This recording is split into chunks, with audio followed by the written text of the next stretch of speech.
Bienvenue sur Africa 24 pour cette nouvelle édition de l'Africa Tonight. Au sommaire de l'actualité, 6 chefs d'État à Lomé, au Togo, pour la session de la CEDEAO sur la Guinée-Bissau. Objectif, trouver une solution définitive à la crise qui secoue le pays, l'aider à prôner le dialogue pour la paix et le développement économique. Le continent rend hommage à Winnie Mandela. Des dizaines de personnes ont fait le déplacement dans le township de Soweto pour rendre un dernier hommage à la figure de lutte contre l'apartheid. Et puis au Zimbabwe, une pièce de théâtre Operation Restore Legacy retrace les événements de novembre 2017 qui ont conduit à la démission de l'ex-président du Zimbabwe sous la pression de l'armée. Mais tout d'abord, ce samedi 14 avril à Lomé, au Togo, s'est ouvert un sommet extraordinaire de la conférence des chefs d'État de la CEDEAO. Objectif, trouver une solution définitive à la crise qui secoue la Guinée-Bissau, alors que le pays est dans la perspective des élections en 2018 et 2019. La conférence des chefs d'État de la CEDEAO entend ainsi aider la Guinée-Bissau à prôner le dialogue pour la paix et le développement économique. Écoutons à ce propos Faure Gnassingbé, le président de la République togolaise. Trouver une solution durable à la crise politique et institutionnelle dans ce pays frère est une priorité pour laquelle vous ne ménagez aucun effort. Je veux saluer cet engagement collectif et spécialement le leadership du président Alpha Condé dans ses offices de médiation pour l'application de l'accord de Conakry. Il importe donc que le fil du dialogue soit maintenu en Guinée-Bissau et avec la Guinée-Bissau.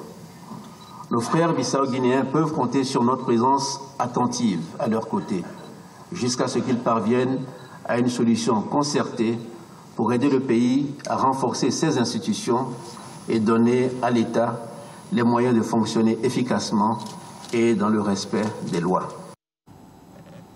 Bien évidemment, la crise togolaise sera évoquée lors de ce sommet. Karl Gaba, le coordinateur du collectif Togo Debout, est avec nous sur ce plateau pour parler de la situation de son pays. Bonjour Karl Gaba. Bonjour. Merci d'avoir accepté notre invitation. Alors, ce 11 avril, l'opposition togolaise a appelé à nouveau aux manifestations dans les grandes villes du pays. Est-ce que cela signifie, selon vous, que la médiation du président ghanéen, Nana Akufo-Addo, a échoué? Je pense qu'il ne faut pas tourner autour du pot. Les négociations sont dans l'impasse et cette négociation, de notre point de vue, elle a échoué. Dans quels termes est-ce qu'elle aurait pu réussir cette négociation ? Elle aurait pu réussir simplement si le pouvoir qui a demandé ces négociations acceptait réellement de rentrer dans les termes même de cette négociation et de respecter les prérequis qu'avait demandé l'opposition, à savoir l'arrêt de la répression, le retour à la Constitution de 1992 et de Ce sont les points de blocage. Oui, ce sont totalement les points de blocage. Ce sont les exigences du peuple togolais, à savoir, comme je vous l'ai dit, le retour à la Constitution de 1992 et la démission de Faure Gnassingbé. Et est-ce que l'opposition avait accepté finalement que le président Faure Gnassingbé reste au pouvoir jusqu'en 2020 ? Mais les discussions n'ont pas pu commencer dans la mesure où les prérequis qui étaient d'arrêter les répressions de la population, la brutalité du pouvoir à l'encontre de la population était une des conditions à laquelle l'opposition acceptait de pouvoir aller à la table de négociation. Et jusqu'à la date d'aujourd'hui, ces conditions n'ont pas été remplies parce que tous les prisonniers politiques n'ont pas été libérés et depuis 2 jours au Togo, la répression du pouvoir a repris par les milices du pouvoir qui sont dans les villes du Togo en train de martyriser le peuple togolais. Et qu'est-ce que l'opposition attend du pouvoir actuellement ? L'opposition attend du pouvoir simplement que dans la négociation d'écouter le peuple togolais. Tout à l'heure, vous nous avez passé un extrait de Faure Gnassingbé qui est actuellement le président de la CEDEAO, mais dans son propre pays, il est illégitime. Il est arrivé au pouvoir par le biais de coups d'État et il est arrivé également au pouvoir par le biais des différentes négociations qu'il a eues avec l'opposition, à savoir qu'on lui accordait une certaine forme d'immunité et une certaine forme de tolérance dans le pays pour qu'il puisse faire une transition et faire des réformes. Des accords politiques ont été signés qui sont les accords politiques globaux. Et depuis 11 ans, ces accords n'ont jamais été respectés. Et par conséquent, les Togolais estiment qu'il est illégitime. Dernière question assez importante. Qu'est-ce que l'opposition peut apporter au pays actuellement ?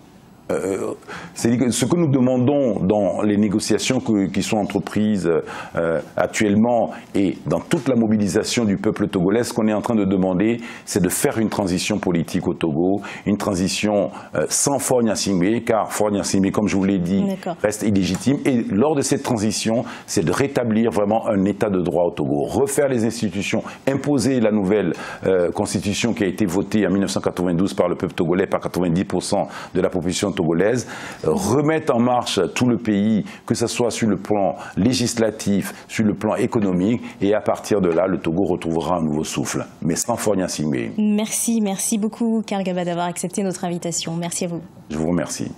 En Afrique du Sud, des dizaines de milliers de personnes étaient présentes dans le township de Soweto pour rendre un dernier hommage à Winnie Mandela, une cérémonie populaire qui vient clôturer 10 jours de deuil national. Plusieurs chefs d'État ont fait le déplacement, dont Denis Sassou Nguesso du Congo, de la Namibie. Également, l'ancien président sud-africain Jacob Zuma était également présent, ainsi que de nombreuses personnalités venues des 4 coins du monde. Des personnalités qui ont unanimement salué l'engagement de Winnie Mandela, figure incontournable de la lutte contre l'apartheid. On écoute justement à ce propos le président sud-africain Cyril Ramaphosa.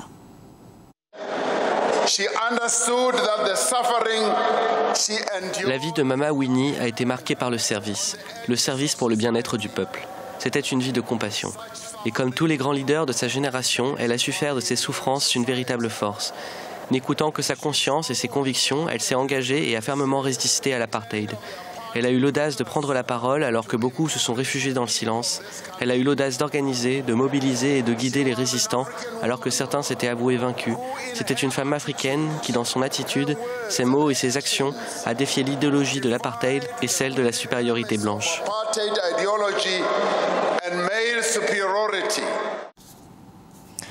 15 ministres des Finances de la zone franc ont adopté la déclaration de Yaoundé ce vendredi 13 avril 2018 à Kintélé au Congo. Cette déclaration permettra d'apporter un soutien fort à la lutte contre les flux financiers illicites. Les ministres des Finances de la zone franc et des Comores souhaitent également augmenter les dépenses de la sécurité de leur pays pour faire face à la menace terroriste de Vapanzou. 15 ministres des Finances de la zone franc ont adopté la déclaration de Yaoundé ce vendredi 13 avril 2018 au Centre international de conférence de Kintélé. Celle-ci pourrait occasionner des échanges de renseignements fiscaux afin d'accentuer la lutte contre les flux financiers illicites grâce à une coopération administrative renforcée à l'échelle du continent africain. À cet effet, les États de la zone franc devraient augmenter leurs dépenses liées à la sécurité pour faire face au terrorisme. Aujourd'hui, le défi sécurité est un défi mondial. Et nous avons besoin d'améliorer nos capacités. Et de ce point de vue, les dépenses de sécurité vont devoir augmenter et ces dépenses de sécurité vont venir compétir avec des dépenses sociales, avec des dépenses d'infrastructure. Nous avons une croissance qui approche les 7%, mais tirée par les investissements publics. D'où le risque sur l'endettement. Il faut améliorer l'environnement des affaires. On ne peut pas améliorer l'environnement des affaires sans régler au moins la question sécuritaire.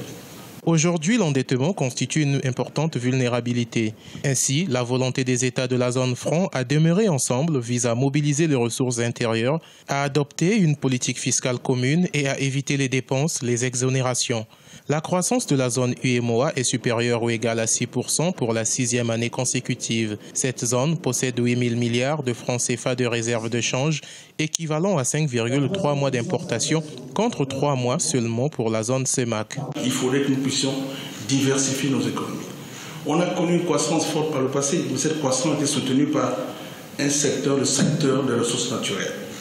C'est dans ce sens que nous avons identifié le secteur porteur de croissance. Mais pour le faire, un élément indispensable, il faudrait assurer la viabilité des finances publiques. Il faudrait stabiliser le cadre macroéconomique. Il faudrait revoir la valeur de la dépense sans pour autant sacrifier les éléments indispensables qui devaient permettre d'assurer toujours de maintenir une certaine dynamique au niveau de la croissance.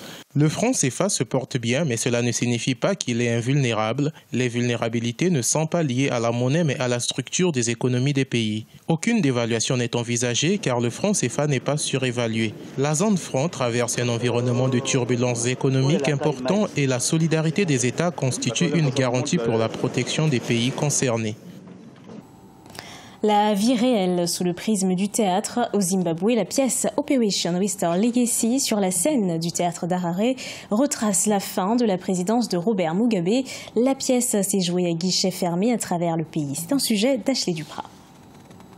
Sur la scène du théâtre d'Harare, Operation Restore Legacy, comprenez Opération Restaurer l'héritage, retrace de manière humoristique les derniers jours à la présidence de Robert Mugabe et plus particulièrement la manière dont ce dernier a été évincé du fauteuil présidentiel par les militaires, un événement sans précédent dans le pays. Je me suis dit, comment puis-je faire pour garder au mieux un événement aussi historique dans la mémoire commune et faire en sorte que les générations futures sachent ce qui s'est réellement passé dans notre pays. Robert Mugabe et sa femme Grace, tournant en dérision par des acteurs, une scène qui n'aurait jamais pu avoir lieu il y a quelques mois. Le public a été très réactif, vraiment. Les gens n'avaient pas encore eu l'occasion de vraiment rire de ça, sans se soucier d'être traqués ou suivis après. C'est magnifique et j'espère que cette culture va se poursuivre. La pièce s'est jouée à guichet fermé à travers le pays, un début prometteur que la troupe aimerait perpétrer sur les scènes du continent et pourquoi pas en Europe. C'est la fin de cette édition. Merci de l'avoir suivi. Retrouvez dans un instant une nouvelle édition de l'actualité sur Africa 24.